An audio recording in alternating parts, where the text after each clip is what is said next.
Hello dear, आपका स्वागत है नॉलेज इनक्रेडिबल बाय सोनम में।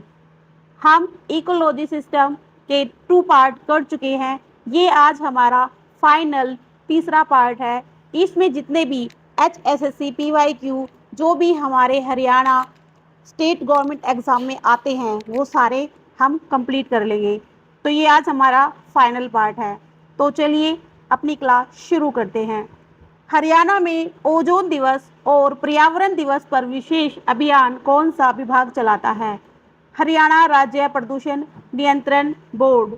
हरियाणा सरकार ने किस वर्ष को वृक्षारोपण वर्ष के रूप में घोषित किया था? 2014-15 में। हरियाणा का कौन सा क्षेत्र मोरनी हिल्स के नाम से जाना जाता है जो जैव विविधता के लिए महत्वपूर्ण है? कौन सा जाना जाता है? पंचकुला। और मोरनी हिल्स की जो पहाड़ियां हैं वो पंचकुला में ही हैं, हरियाणा में। हरियाणा में पर्यावरण प्रशिक्षण संस्थान कहाँ पर है? वेरी इंपॉर्टेंट क्वेश्चन, गुरुग्राम में।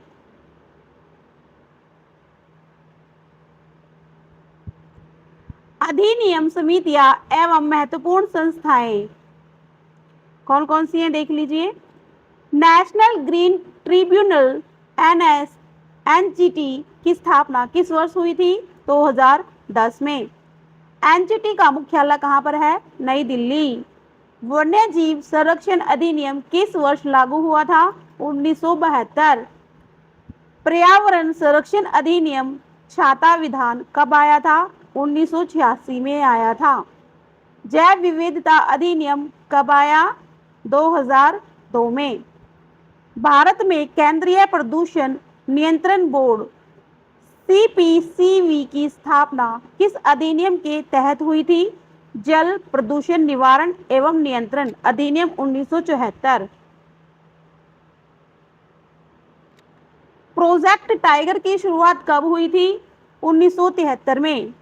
प्रोजेक्ट एलिफेंट हाथी परियोजना कब शुरू हुई? 1992 में। अब हमारे स्टार्ट होंगे करंट अफेयर्स और कुछ राष्ट्रीय सम्मेलन। COP28 सम्मेलन कहाँ आयोजित हुआ था? Dubai, UAE। भारत का नेट जीरो कार्बन उत्सर्जन का लक्ष्य क्या है? 2070 तक। भारत में रामसर साइट की कुल संख्या वर्तमान में कितनी है? 85। अद्यतन जानकारी रखें, यानी कि न्यू जानकारी भी इसकी होनी चाहिए, ठीक है। जब हम एग्जाम देने जाएंगे ना उससे एक दो दिन पहले तो हमें ये चेक करना है कि करंट में कितनी है। तो फिलहाल तो वर्तमान में 85 है। मिशन लाइफ ऑफ एनवायरनमेंट का मुख्य उद्देश्य क्या है? पर्यावरण के प्रति जागरूक जीवन शैली। ग्रीन हाइड्रोजन मिशन का लक्ष्य भारत को क्या बनाना है? ग्रीन हाइड्रोजन का वैश्विक hub. International solar alliance ISA का मुख्यालय कहाँ पर है? गुरुग्राम, भारत में। स्टॉकहोम सम्मेलन 1972 में किस संस्था की स्थापना हुई थी? UNEP, United Nation environment programme. इसकी फुल फॉर्म क्या है? कई बार ना ये फुल फॉर्म भी आती है एग्जाम में, तो आप इसको देखो। UNEP, यू से यूनाइटेड, एन से नेशंस, ई से इन्वायरमेंट, पी से प्रोग्राम। पेरिस समझौता का मुख्य लक्ष्य क्या है? तापमान वृद्धि को 1.5 डिग्री सेल्सियस से 2 डिग्री सेल्सियस के भीतर रखना। भारत का पहला कार्बन न्यूट्रल जिला कौन सा घोषित किया गया है? लेह लद्दाख। विश्व का सबसे बड़ा तैरता हुआ सौर ऊर्जा संयंत्र कहाँ पर स्थापित है? ओंकारेश्वर बांध, मध्य प्रदेश। जलवायु परिवर्तन पर राष्ट्रीय कार्य योजना NAPCC भारत में कब शुरू की गई थी? 2008 में। ग्रीन मफलर योजना का संबंध किससे है? सड़क के किनारे पेड़ लगाकर ध्वनि प्रदूषण कम करना। ई कचरा प्रबंधन नियम भारत में कब लागू हुए? 2016 में। कुछ इंपॉर्टेंट फैक्ट्स पढ़ेंगे अभी। भारत का वन रिपोर्ट कौन तैयार करता है? भारतीय वन सर्वेक्षण FSI। भारतीय वन सर्वेक्षण का मुख्यालय कहाँ पर है? देहरादून। भारत में कितने वर्षों में वन रिपोर्ट प्रकाशित होती है हर 2 वर्ष में। भारत का सबसे अधिक वन क्षेत्र वाला राज्य कौन सा है? मध्य प्रदेश। प्रति व्यक्ति वन क्षेत्र के मामले में भारत का कौन सा राज्य प्रथम है? मिजोरम। मैंग्रोव वनों की सबसे अधिक वृद्धि किस राज्य में देखी गई? ओडिशा। जैव विविधता शब्द का प्रयोग पहली बार किसने किया? वॉल्टर जीरोसन 1985 में। अर्थ पावर किसके द्वारा आयोजित किया गया? WWF के द्वारा। स्मोक टावर लगाने वाला भारत का पहला शहर कौन सा है? नई दिल्ली। भारत के किस राज्य ने सबसे पहले सिंगल यूज प्लास्टिक पर पूर्ण प्रतिबंध लगाया था? हिमाचल प्रदेश। ग्रीन बैंक का क्या कार्य है? इसका आंसर रहेगा पर्यावरण परियोजनाओं के लिए ऋण देना। प्रदूषण का जनक किसे माना जाता है? औद्योगिकीकरण। अम्ल वर्षा का मुख्य केंद्र यूरोप में कौन सा देश रहा है? Sweden. Norway.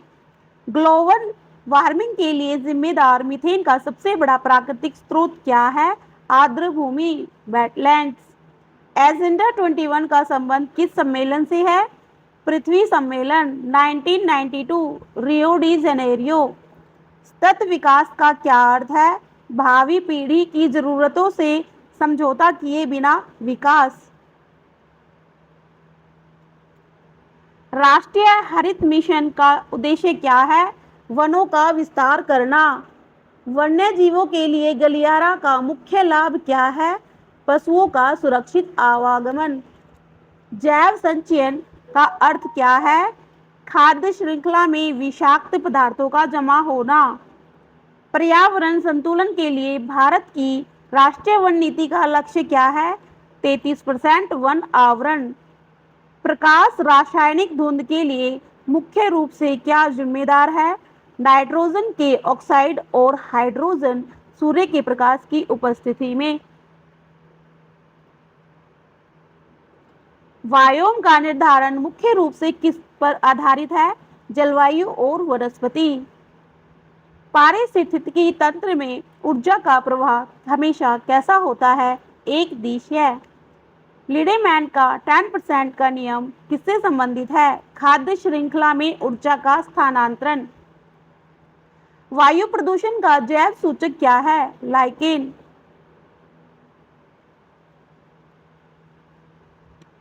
Poly aromatic hydrocarbon PAHs क्या है? ये प्रदूषक है जो मुख्य रूप से जीवाश्म ईंधन के अपूर्ण दहन से निकलते हैं।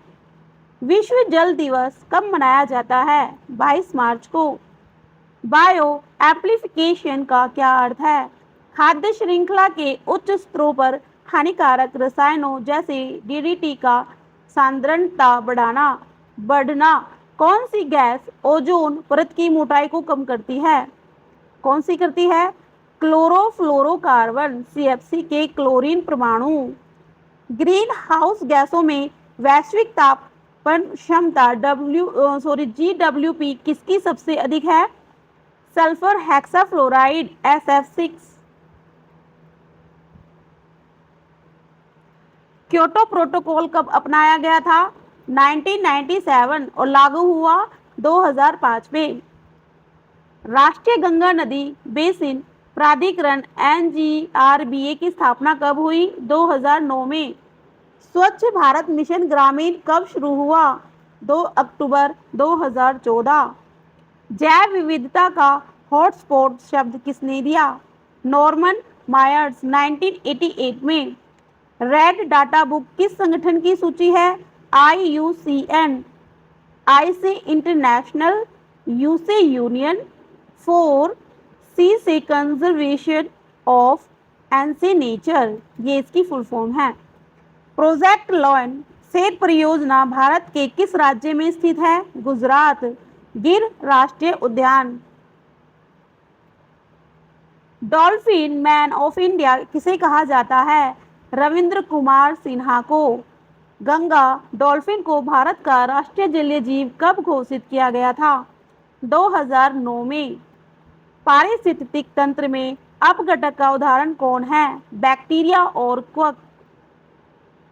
सॉइल मिट्टी में नाइट्रोजन का स्थिरीकरण करने वाला नीला हरा शैवाल क्या है? नोस्टॉक और एनावीना। किस गैस को हंसाने वाली गैस कहा जाता है जो ग्रीन हाउस प्रभाव में भी योगदान देती है? Nitrous oxide, N2O। Carbon sink का सबसे अच्छा उदाहरण क्या है? महासागर और वन। वायुमंडल में ओजोन परत की रक्षा के लिए कौन सा संधि हुई थी? वियना कन्वेंशन 1985 और मॉन्ट्रियल प्रोटोकॉल 1987 में। नर्मदा बचाओ आंदोलन में मुख्य रूप से क्या मुद्दा था? सरदार सरोवर बांध का निर्माण। चिपको आंदोलन की प्रेरणा कहाँ से मिली थी? खेजडली राजस्थान के विश्नोई समुदाय से। पेड़ों की कटाई रोकने के लिए एपीकूद आंदोलन कहाँ हुआ था? कर्नाटक 1983 में। पर्यावरण का अभिभावक किसे कहा जाता है? ओजोन परत को।